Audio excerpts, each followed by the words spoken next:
এই টাকাটা আসার আগে যতগুলো সরকার ছিল সব সেকুলারের নামে সেকুলার সরকারের প্রধানগুলো মুসলমানের পাশে কি দাঁড়িয়েছে? আজকে আমরা যাদেরকে সেকুলার মনে করে ছুটছি, কার একটা দিন আসবে এরাও সব শীতের ঘুম ঘুমাবে, আমরা একা ফেসে যাব। এখানে থেকে উলামারা যদি একটা ফতোয়া দেয়, আপনারা যদি সাধারণ ছেলে স্কুলেও হয়তো যায়নি, আপনি যদি বলেন ফতোয়াটা ভুল হয়েছে, এটা কি হাস্যকর না?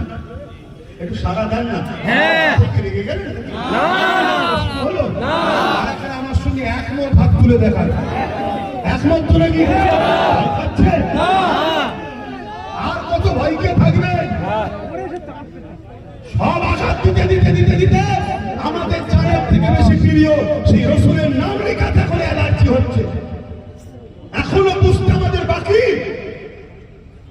ওই উত্তরপ্রদেশে এই টাকাটা আসার আগে যতগুলো সরকার ছিল সব সেকুলারের নামে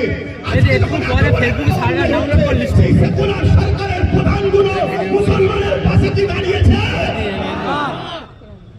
আজকে আমরা যাদেরকে সেকুলার মনে করে ছুটছি, কার একটা দিন আসবে এরাও সব শীতের ঘুম ঘুমাবে, আমরা একা ফেসে যাব। পথের সময় থাকতে থাকতে নিজের হাতের লাঠি তৈরি করো, পূজার হয় বোঝো, আর যদি খারাপ লাগে তাহলে আমার কিছু বলার নেই, আমার থেকে দূরে থাকবে। আসলে হক কথা বলবো কি ভাই? না না ভয় খাবে, সামনে বলে আজকে আমাদের স্বাধীনতা কোথায়? মুসলিম যুবক বলো, তোমাদেরকে যারা নামাজ শিখাই, রোজা শিখাই, আল্লাহ চিনাই, নবী চিনাই, দরুদ পড়ায়, তোমাদের জন্য হাত তুলে তুলে দোয়া চায়, সেইগুলো আমাদের নিরাপত্তা কোথায়?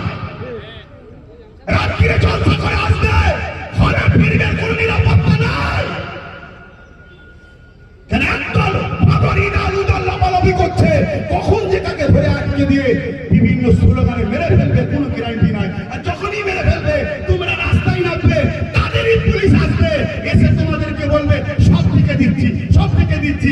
2-5 জনকে সামনে করতে ঢুকবে, হালকা ধারা দেবে, পরের দিন জামিন হয়ে যাবে, তোমরাও ঠান্ডায় ঘরে চলে গেলে। তাহলে যারা তোমার দিনের প্রচার করছে তাদের জন্য তোমরা কি করেছো বলো? ভাবো যুবক, ভাবো, যে জাত উলামাকে সম্মান করেনি, যে জাত ধর্মকে ভালোবাসে না, সে জাতের উপর আল্লাহর নামও পাবে না, তো কি হবে?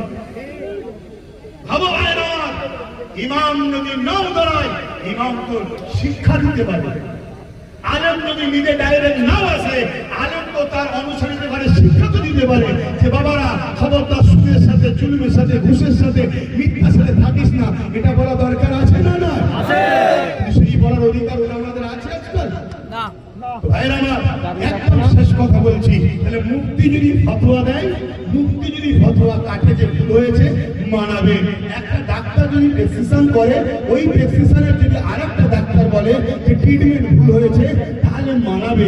কিন্তু একটা আম লোক যদি বলে, এটা কখনো মানাবে না।